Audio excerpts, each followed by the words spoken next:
What's going on? It's time for another edition of North Carolina Sports Betting 101 with Tim Donnelly. I'm Tim Donnelly from 99.9 The Fan, and once again, I am here in an attempt to make it a little bit more palatable for you, right? For sports gambling to be a little bit more understandable, a little bit more easy to digest. And today, the type of bet that we're going to break down for you is one of the most popular bets in sports gambling as a whole. It's simply an over-under. And it's a pop culture bet. It's a bet where there's sayings about it. People wear T-shirts about it. I'll explain what's going on there. But it's really a solution to a problem, right? The problem being, a lot of times you go into a game and you're like, I don't know who's going to win, but I know what kind of game it's going to be, right? I don't know if the home team's going to win, but I know it's going to be a grind and it's going to be really tough, and I know points are going to be at a premium. Okay, well, if you're just familiar with moneyline bets or spread bets or parlays, you may be thinking, that's tough, right? But in sports gambling, anytime you feel like you know something, or anytime you feel like you have a very, very good idea of how a game is going to go, you want to be able to put some money on it, right? You want to be able to take advantage of that hunch, of that knowledge. That's where an over-under can come into play. Now, an over-under, and you'll hear words like the number, the total, the over-under, what was the line? What that means is how many points will be scored in the game in total. Now, it doesn't matter who scores them, right? We brought up our beloved Panthers. We have the Panthers and Saints game from week 1 here up in front of me. And the number, the over-under, is 40.5, 40.5. Now, if you bet on the over, you just need 41 or more points scored in that game to be a winner. And you don't care if you might care as a fan, but you don't care as a gambler as far as winning your bet. If it's 41 points to 0, or if it's 20-21, right? You don't care if it's the closest game and it's entertaining and your favorite team wins, or if it's a complete blowout and it's 41-0. All you care about when it comes to your bet being a winner is that more than 40.5 points are scored. On the flip side, you can bet the under, which would mean you don't care who scores points as long as the 2 points combined, the two teams' totals combined, do not add up to at least 41. You want 40 or less for it to be a winner. So that's what I brought up when I said you might not know who's going to win, but you think you know how the game's going to go. Maybe you've been watching a quarterback play, you've been watching Bryce Young play, and you know that his wide receivers have been dropping passes, and 2 of them that haven't been available got healthy this week, and Bryce is on the money, and he's going to put up a huge number. Now, you might think the Panthers defense is also going to allow a ton of points scored. So then you're just like, I don't want to bet on the winner. I want to bet on the over, right? It's those contextual clues that can add up to which side you want to be on in an over-under bet. Now, this is where pop culture comes into play.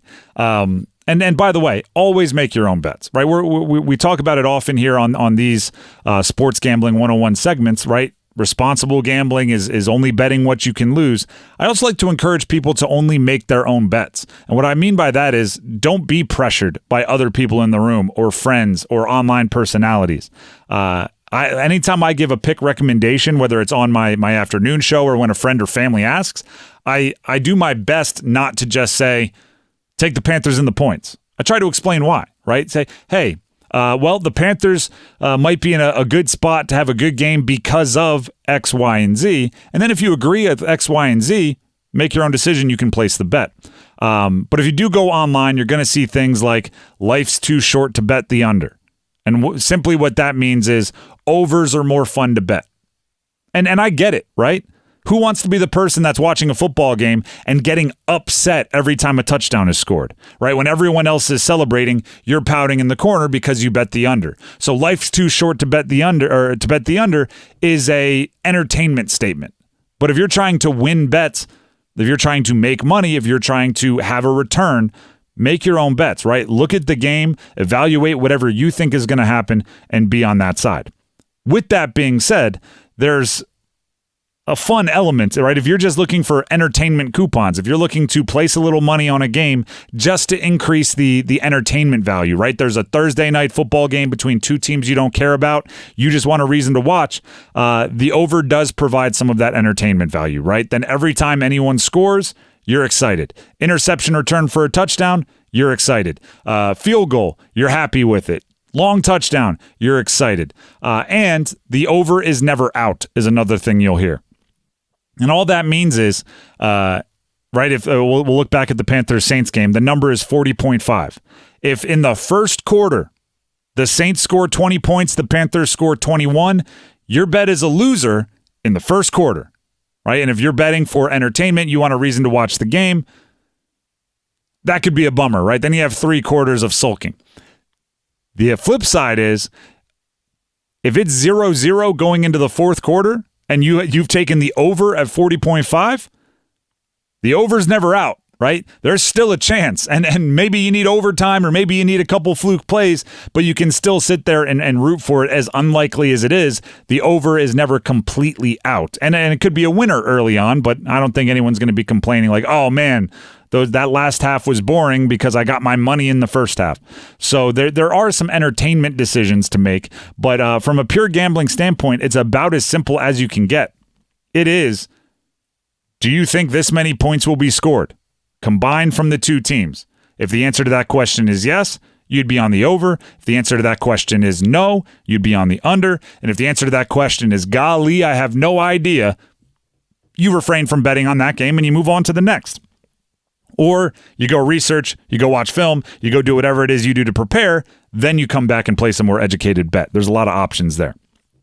But the over-under, I'm not going to try to make it the most complicated thing for you in the world. There's a reason why it's so popular. It is already fairly easy to digest. It says it in the name. You're just picking over or under the line, the number, the total. 40.5 for the Panthers and Saints, which is a low total. Not excited for the offenses in that one. That's the way you bet over unders, and this has been Sports Gambling in North Carolina 101.